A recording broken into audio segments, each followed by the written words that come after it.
我是大王的妃子，你要是敢冒犯我，小心你的狗命！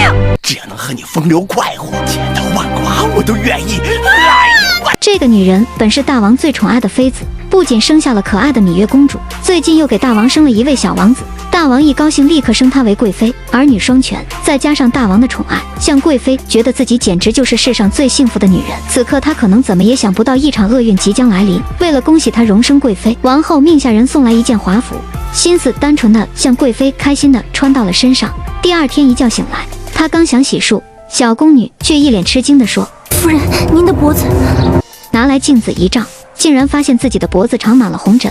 原来是王后命人在那件华服上涂满了毒汁。就在向妃不知所措时，王后恰好赶来。这是恶疾，快，立刻封宫，带向妃出宫避疾。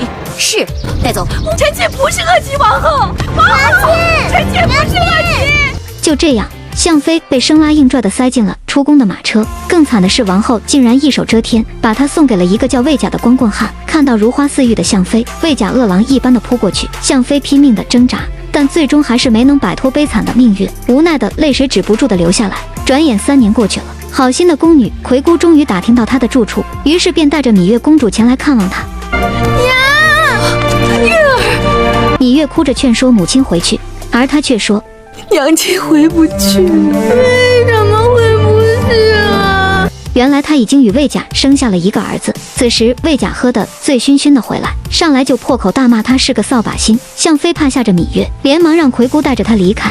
不久之后，出征3年的大王终于凯旋归来，众妃嫔和王子公主们齐聚一堂为大王接风。看了一圈没向妃的影子，大王很是疑惑。这时王后连忙说：“您出征不久，向氏便得了恶疾，被臣妾送出宫去避疾，没想到在宫外医治无效，不久就故去了。”芈月本想说出实情，可葵姑怕得罪王后，连忙阻止了她。夜里，大王思念向妃，借酒消愁。